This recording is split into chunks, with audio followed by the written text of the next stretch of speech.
예, 오늘 본문은 우리가 잘 알고 있는 예수님께서 무리를 걸으신 그 사건을 담고 있는 이제 본문이죠. 너무나 잘 알려져 있는 이제 사건입니다. 그래서 그리스도인이라면, 교회 다닌 분들이라면 거의 이제 모르는 분이 없는 이적 사건이고, 그리스도인이 아니어도 대체로 살아가면서 한두 번은 들었을 법한 이야기여서 어떻게 보면 뭐 십자가만큼이나 유명하게 기독교를 상징하는 사건이어서 교회 안 다닌 분들도 아는 그런 유명한 이제 사건입니다.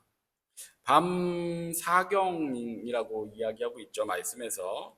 그러니까 곧 한 새벽 3시에서 6시 사이가 이제 사경에 해당하는데, 예수님께서 이제 풍랑이 일고 있는 이제 갈릴리 호수, 거의 너무 넓어서 이제 바다처럼 느껴지는 실제로 바다라고도 불렀던 그 갈릴리 호수를 무리로 이제 걸어서 제자들이 있는 배로 이제 오시는 사건이죠. 이때 배 위에 있던 이제 제자들 가운데 베드로가 그 예수님을 보고 이제 청하죠. 자기도 무리로 좀 걸을 수 있게 명해달라고 청합니다. 그래서 예수님께서 베드로의 그 청을 듣고 오라라고 하시죠. 그래서 베드로가 실제로 이제 물 위를 발을 내딛게 되는데, 얼마큼인지는 모르겠는데, 이제 몇 발자국인지는 잘 모르겠는데, 베드로 역시 예수님을 따라서 물 위를 조금 걷게 됩니다. 하지만 이제 곧 빠지게 되죠.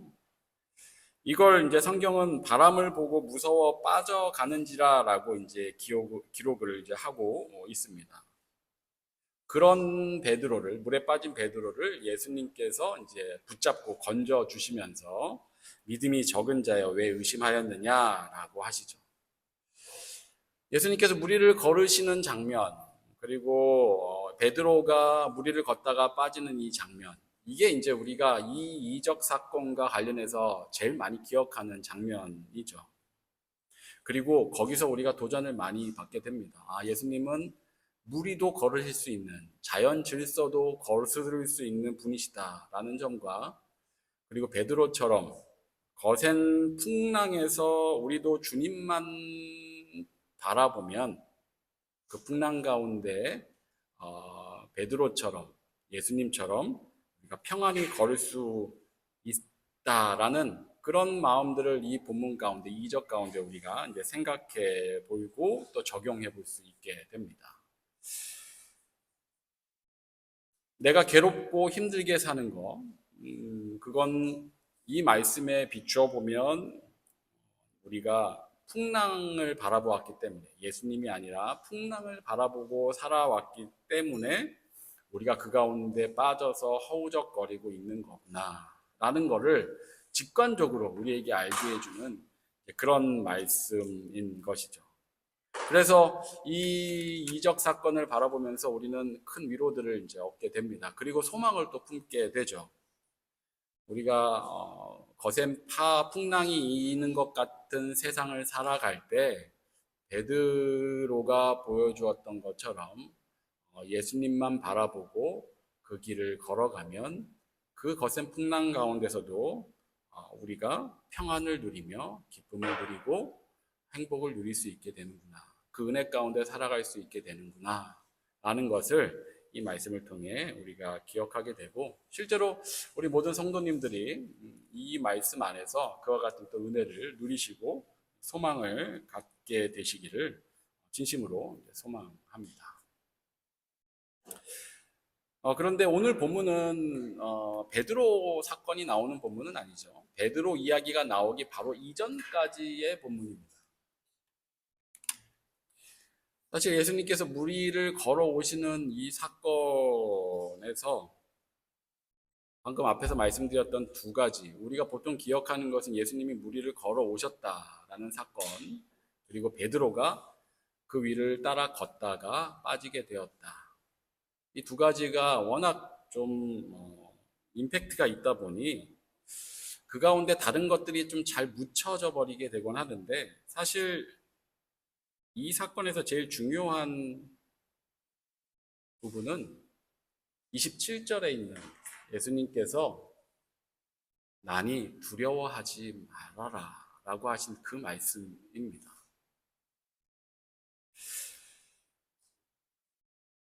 단연코 이 구절이 굉장히 중요한 구절인데 우리가 이제 이 사건을 딱 잘라서만 보고 있다 보면 이 말씀의 의미를 바르게 혹은 제대로 또 이해하지 좀 못하게 되곤 합니다. 그래서 이 말씀을 이해하려면 이 맥락을 좀 알아야 되는데 이 맥락은 이 사건 안에만 들어있는 게 아니고 이 앞의 사건들과 연결이 되어 있습니다. 예수님께서 무리를 걸으시는 이 이적 사건 바로 앞에는 오병이어 사건이 기록되어 있습니다. 무리를 걸으신 사건만큼이나 굉장히 유명한 사건이죠. 그리고 그 오병이어 사건 바로 앞에는 헤롯이 세례 요한을 죽인 그 사건이 기록되어 있습니다.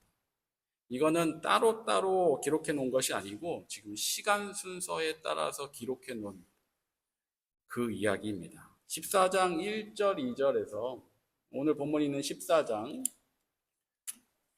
오늘 본문은 22절이지만 1절, 2절에서 이렇게 말씀하고 있죠. 그때에 분봉왕 헤롯이 예수의 소문을 듣고 그 신하들에게 이르되 이는 세례 요한이라 그가 죽은 자 가운데서 살아났으니 그러므로 이런 능력이 그 속에서 역사하는도다 하더라. 3절 이하로 오병이어 사건, 그 다음 사건이 있는 오병이어 사건이 있기 전까지 3절부터 그 전까지는 이제 세례 요한이 어떻게 죽게 되었는지 우리가 한 번쯤 들어봐서 잘 알고 계시죠. 헤로디아 때문에 잔치에서 헤로디아의 딸에게 헤롯이 소원을 청하게 하고 그 청이 세례 요한의 머리가 되어서 그때 참수형을 당하게 되죠. 헤롯은 세례 요한을 처형하는 걸 좀 두려워하고 있었습니다. 마가복음 6장 20절에 의하면 이런 말씀이 있는데 세례 요한을 의롭고 거룩한 사람으로 알고 두려워하여 보호하며 또 그의 말을 들을 때에 크게 번민을 하면서도 달갑게 들었다라고 이게 헤롯이 세례 요한을 어떻게 대했는지에 대해서 이야기해주고 있는 마가복음의 말씀입니다. 헤롯이 당시 분봉한 그 지역을 다스리고 있던 헤롯은 악한 인물로 유명합니다. 그런데 그가 세례 요한을 범상치 않은 인물로 이제 여기고 있었던 거죠. 세례 요한이 아무래도 많은 이들이 그를 존경하기 때문이기도 하거니와 스스로도 헤롯도 세례 요한의 그 범상치 않으면서 무언가를 좀 느꼈던 것 같습니다. 뭐 쉽게 얘기하면 영적인 어떤 힘을 느꼈다든지 뭐 그 말씀에 담겨 있는 굉장히 깊이를 느꼈다든지 무언가 그래서 여기 기록처럼 괴로운데 그가 하는 얘기가 괴로운데도 그걸 또 달게 들었다라는 거죠. 그렇다고 뭐 헤롯이 회개하고 예수 그리스도를 그 구주로 영접하고 뭐 이런 과정이 있었던 건 아니지만 도덕적으로 윤리적으로 헤롯이 그 세례 요한에게서 무언가 범상치 않음을 그가 이제 느끼고 있었던 겁니다. 그런데 그 세례 요한을 가둬두고 있다가 죽이지 못하고 있었는데 참수형을 한 이후에는 지금 아까 읽었던 2절 말씀의 이야기가 나오고 있는 겁니다. 2절에서 그 신하들에게 이르되 이는 세례 요한이라 그가 죽은 자 가운데서 살아났으니 그러므로 이런 능력이 그 속에서 역사하는도다 하더라. 세례 요한을 처형한 헤롯이 그에 대해서 무언가 막연한 두려움들을 좀 갖고 있었는데 그런데 이적을 행하시는 예수님의 이야기를 듣고 그 소문을 듣고서 자기가 죽인 세례 요한이 다시 살아났구나. 저 안에 들어가 있구나. 라고 이제 여긴 겁니다.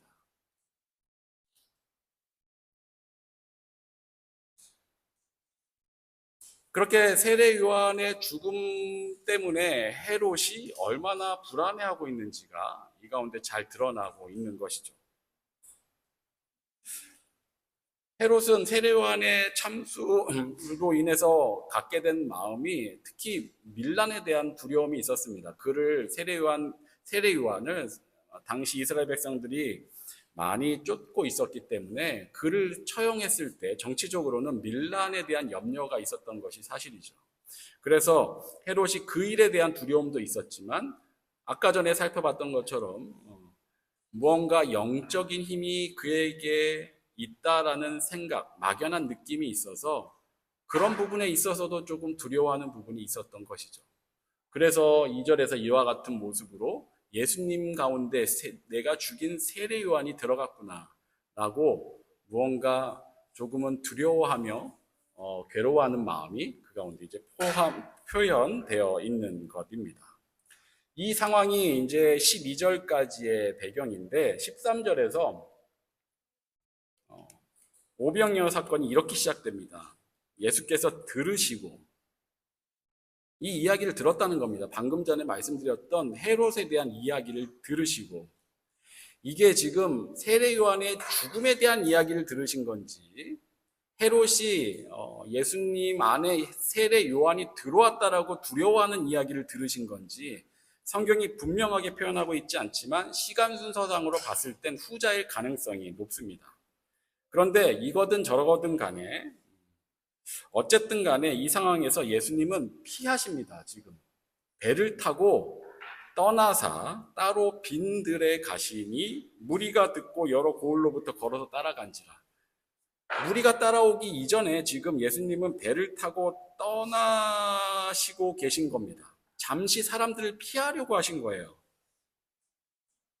이게 세례 요한의 죽음 소식을 듣고 그러신 거면 마음이 괴로워서 그러신 것일 수도 있고 세례 요한이 2절에 그 이야기를 한 걸 신하들에게 한 이야기를 전해 듣고 그런 것이면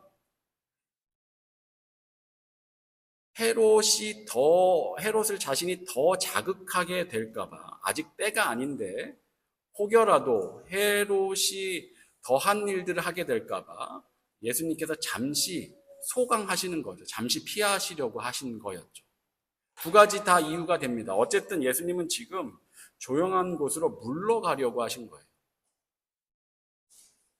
사람이 없는 외딴 곳에 혼자 있으려고 그렇게 하셨는데 그런데 이 한 구절 안에 이어서 이야기하고 있죠. 무리가 듣고 여러 고을로부터 걸어서 따라간지라.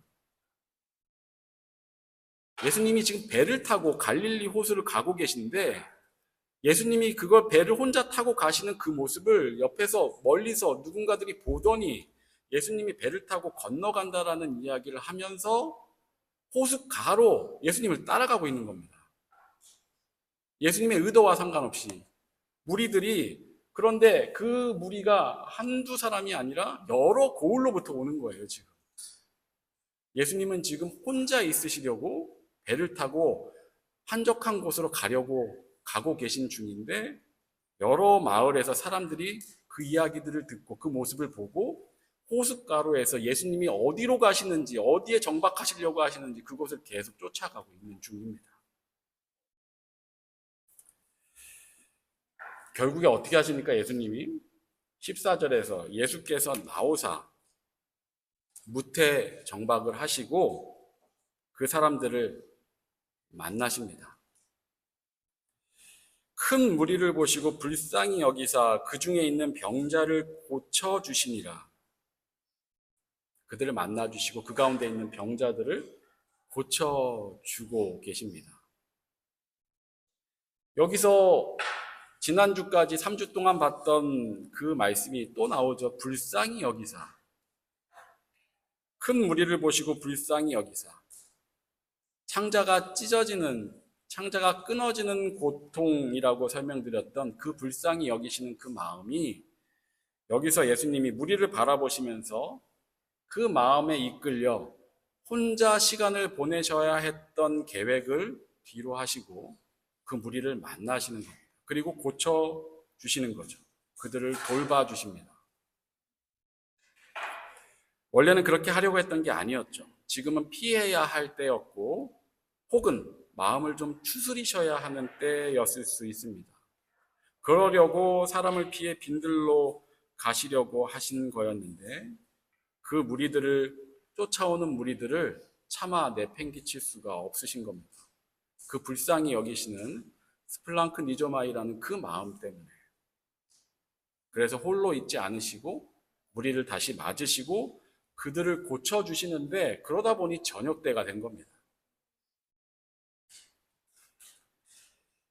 거기에 모인 사람들이 성인 남자만 5천 명이었습니다. 저녁 때가 되고 보니 주변에 먹을 데가 없는데 성인 남자만 5천 명이라는 건 여자와 아이들 포함하면 좋기 2만 명이 될 수 있다는 거예요. 그런데 그들이 굶주리고 있는 거죠. 안 그래도 목자 없는 양 같은 그들을 보면서 불쌍히 여기시는 마음이 늘 있어 오는데, 그렇게 괴로운데 지금 눈앞에 있는 이들은 먹을 것도 없는 상황이 됩니다. 이 이전까지 이스라엘 백성들에게 예수님이 먹는 것을 베풀어 주시는 이적을 이렇게 먹이신 일이 없으셨거든요. 그런데 그들을 보신 그 불쌍히 여기시는 마음이 그들을 먹이십니다. 그게 오병이어 사건입니다.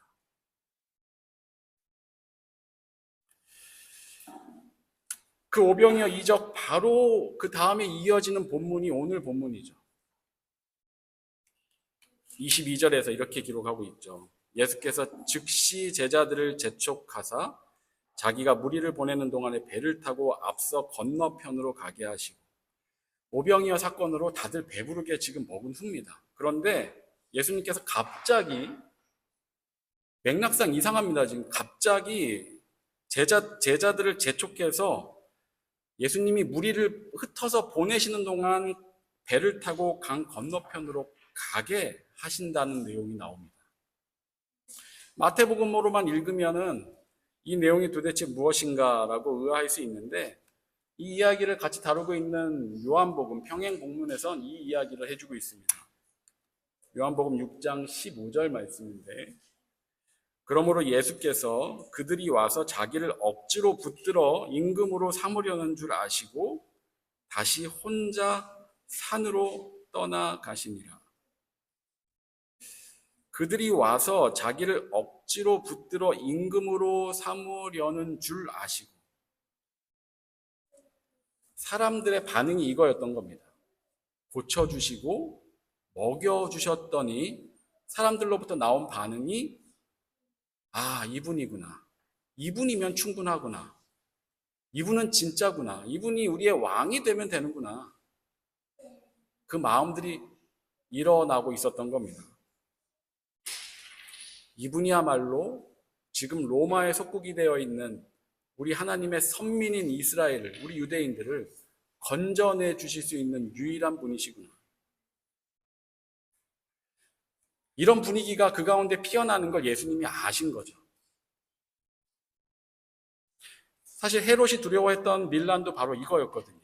예수님도 이걸 피하려고 홀로 시간을 가지시려고 하셨던 거였습니다. 그런데 예수님께서 고쳐주시고 먹여주시는 그 일을 경험한 무리들은 예수님이 우려하던 그 일을 이제 하려고 하게 된 것이죠. 그들은 뭐라고 할 수는 없을 것 같습니다. 우리라도 그랬을 것 같습니다. 그럴 법하죠. 그런데 예수님은 분명히 생각이 다르셨죠. 목적도 다르셨죠. 예수님이 이 땅에 오신 목적 자체는 유대인의 왕이 되기 위해서 오신 것이 아니었죠. 더 근본적인 문제, 더 큰 일을 해결하기 위해 오신 분이십니다. 그래서 그들을 흩으시는 겁니다. 그게 이제 오늘 본문에서 급히 흩으셨다는 내용이 나오는 이유입니다. 제자들과 무리들을 나눠 놓으십니다. 무리들이 제자들을 선동해서 그 일을 할 수 있게 되기 때문에 제자들을 배에 태워서 무리가 따라오지 못하게 강 건너편으로 보내시고 무리들을 돌아가게 흩으신 겁니다. 그리고 나서 23절에 무리를 그렇게 다 보내시고 나서 이제 홀로 시간을 좀 가지십니다. 기도하러 산에 올라가셔서 거기서 이제 기도하시며 혼자 시간을 가지셨습니다. 그런데 그렇게 보냈던 제자들이 호수 한가운데서 풍랑을 맞아서 못 건너가고 있는 거예요. 그게 24절 말씀이죠. 배가 이미 육지에서 면이라고 써있죠. 술이나 떠나서 바람이 거스름으로 물결로 말미암아 고난을 당하더라. 이미 육지에서 멀리 떨어졌는데 풍랑이 거슬러 불어오는 거죠. 그래서 건너편으로 가지 못하고 있는 겁니다. 제자들의 많은 수는 어부죠. 이 갈릴리 호수에서 물고기를 잡는 어부들입니다. 이 호수에 대해서는 다른 이들보다 전문가들이죠. 그런데 그들의 지식과 능력으로는 도저히 그 풍랑을 이겨낼 수 없는 상태였습니다. 심지어 그들의 목숨까지도 위태로워질 수 있는 그런 큰 풍랑 가운데 그들이 놓여진 겁니다. 그때 예수님이 그들에게 오십니다. 물 위를 걸어서 오시는데 그 물이 잔잔한 물이 아니라 풍랑 가운데 파도가 치는 그 가운데 그 물 위를 걸어서 오십니다. 제자들은 그 거친 파도 위에서 무언가가 다가오니까 소스라치게 놀라면서 소리를 지른 것이죠. 유령인 줄 알고. 그게 26절이죠. 제자들이 그가 바다 위로 걸어오심을 보고 놀라 유령이라 하며 무서워하여 소리지는 거들. 근데 그런 제자들을 향해서 그때 예수님께서 말씀하십니다. 27절에 예수께서 즉시 이르시되 안심하라 나니 두려워하지 말라. 그 제자들이 있는 배 위로 우리가 가본다고 생각을 해볼까요? 어떤 마음이 드실 것 같습니까? 방금 앞에 있었던 그 사건들과 다 연결했을 때 제자들은 그 배 위에서 그 예수님을 보면서 그리고 예수님이 배 위에 탔을 때 풍랑이 멈췄죠. 그 모습을 경험한 제자들은 도대체 무슨 생각이 들었겠습니까? 아, 예수님 이제 오셨으니까 살았다. 뭐 이런 마음이 일단은 들었을 수 있겠죠. 예수님이 풍랑을 멈춰주셨으니까. 하지만 그들은 이 호수에 대해서 경험이 많은 이들이고 나름 어부로서 전문가들이었습니다. 그리고 지금 이런 모습은 이런 풍랑까지 다스리시는 바다까지 다스리시는 이런 사람은 지금까지 한 번도 본 적이 없었던 것이죠. 그런데 우리가 스승으로 모시고 있는 이분은 이 파도를 뚫고 그 위를 걸어오셨습니다. 그리고 그분이 배에 타자 그 바다가 잠잠해졌습니다. 이건 분명히 사람이 할 수 있는 일이 아닌 것이죠. 물론 오병이어 사건도 그렇겠지만. 그리고 예수님이 그렇게 오시면서 나다라고 이야기하셨습니다. 안심하라고, 두려워하지 말라고. 우리는 여기서 나다라고 하신 예수님의 말씀이 예수님이 자기를 알려주시기 위해서 나다라고 하신 것으로 일단은 인지가 되지만 당시 구약을 잘 아는 유대인 남성들에겐 달리 들릴 수 있습니다. 학자들은 이 여기서 난이 나다라고 한 표현을 출애굽기에서 하나님께서 모세에게 자신을 계시하실 때 말씀하셨던 나는 스스로 있는 자다라는 말씀과 동일한 말씀으로 봅니다. 출애굽기 3장 14절에 하나님이 모세에게 이르시되 나는 스스로 있는 자이니라. 또 이르시되 너는 이스라엘 자손에게 이같이 이르기를 스스로 있는 자가 나를 너희에게 보내셨다 하라. 하나님께서 모세를 이집 애굽 가운데 보내려고 하시니까 모세가 계속 여쭙죠. 이것저것 핑계대면서. 그러다가 도대체 누가 보냈다고 합니까? 라고 하니 그때 하나님께서 자신을 이야기하신 방법이 우리가 알고 있는 나는 스스로 있는 자다인데 이전에도 말씀 때 한번 설명드렸던 것처럼 이건 원어상으로 나는 스스로 있는 자보다는 나는 나다에 가깝다라고 말씀드렸었죠. 이 표현은 나는 나다입니다. 이 세상에서 나는 나다라고 이야기할 수 있는, 물론 광고 가운데 기억이 나는 나는 나다라는 멘트가 있기도 하지만 이 세상에서 나는 나야 라고 이야기할 수 있는 존재, 이것이 내포하는 의미는 굉장히 깊습니다. 그렇게 이야기할 수 있는 분은 창조주 하나님밖에 없는 것이죠. 그 하나님이 자신을 표현한 이 방법이 그래서 여기에 아도나이라는 주라는 단어의 모음이 붙어서 여호와가 되었다라고 설명드렸었죠. 여기서 난이 두려워하지 말라. 예수님이 지금 내가 그 스스로 있는 자다라고 말씀하시는 겁니다. 학자들은 바로 여기서 나다라고 하신 그 말씀, 여기서 예수님께서 창조주 하나님이심을 드러내는 그 말씀을 하신 것이다라고 보고 있습니다. 제자들은 아까 배를 타기 전까지만 해도 무리들과 함께 예수님을 그래 이제 우리 이스라엘의 왕으로 이분을 모시면 돼 같이 동조하고 있었을 겁니다. 처음부터 제자들은 예수님의 능력을 보고 그분이 그들의 유대인의 왕이 되기를 애초부터 바라고 있었으니까 그건 역시도 제자들의 마음이었습니다. 당시 무리들도 그렇고 제자들도 그렇고 로마의 속국이 돼서 핍박을 받고 있는 그들의 처지 그리고 종교 지도자들의 그릇됨 이 가운데에서 피폐해져가는 그들에게 필요한 건 그들을 구원할 왕이었습니다. 이스라엘의 왕이 그들에게 필요했습니다. 그들이 해방될 수 있는 길은 이 예수님과 같은 이런 능력을 가지신 선지자, 이런 분이 있으면 됩니다. 그들은 그 예수님을 통해서 그 필요를 채우길 원했던 것이죠. 그런데 예수님은 그들이 갖고 있는 그 관점을 바꾸길 원하셨던 겁니다. 그들의 필요를 채워주는 선지자로서의 예수님이 아니라 그들의 근본적인 문제를 해결해 주러 오신 이 세상의 창조주이시라는 것을 예수님이 그들에게 보여주길 원하셨던 겁니다. 그래서 거친 파도가 있는 물을 밟고 창조주로서 그들에게 다가가 나다라고 말씀해 주신 겁니다. 제자들은 그 예수님을 바라보던 시각이 여기에서부터 변화되기 시작합니다. 그들이 원했던 그 필요, 이스라엘의 왕으로 그분이 세워지시기를 바랬던 것이 가장 큰 바른 소망인 줄 알았는데 이분이 창조주라는 것을 그들이 알게 되면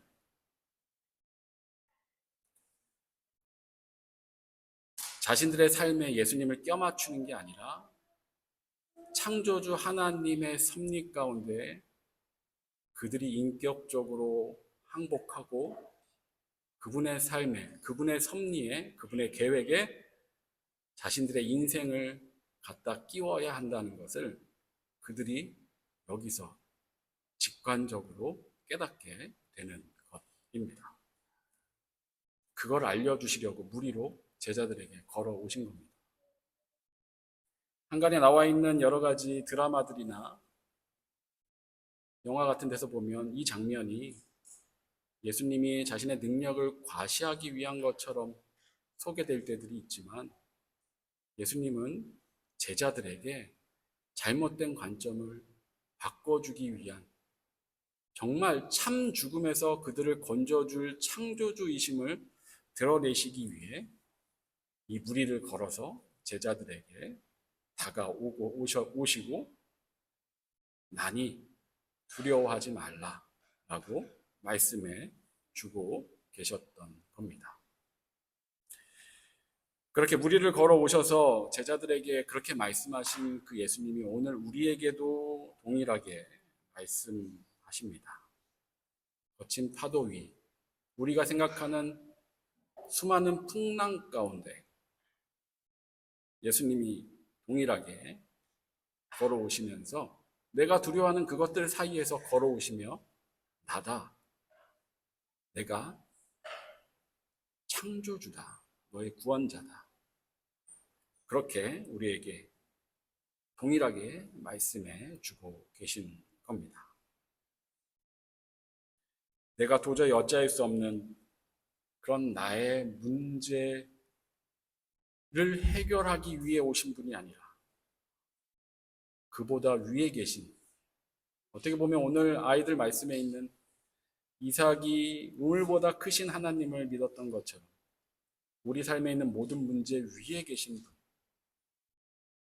정말 내가 해결할 수 없는 나의 죄 문제, 구원의 문제, 이 문제를 해결해 주시기 위해 내가 만나는 수많은 인생의 어려움과 환난 가운데 그 위를 걸어서 나에게 오셔서 나다, 두려워하지 말라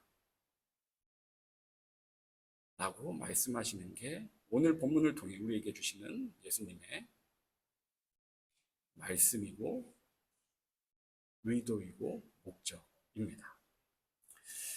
이 관점이 바뀌면 우리도 나의 필요를 맞추시는 하나님에서 그분 앞에 내가 무릎 꿇고 그분의 계획에 내 삶을 집어넣는 그런 변화들이 생겨나게 됩니다.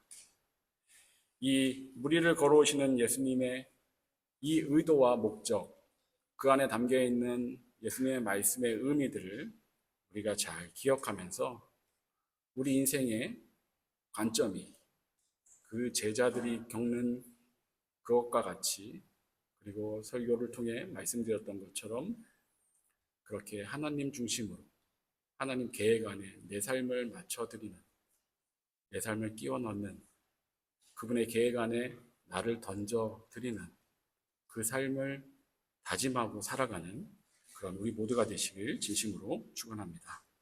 기도하겠습니다. 내가 많으신 아버지 하나님, 오늘도 우리가 주님 말씀 앞에 서게 하여 주시니 참으로 감사를 드립니다. 무리를 걸어오시면 나다라고 말씀하신 그 예수님의 그 마음을 우리가 알게 하여 주시옵소서.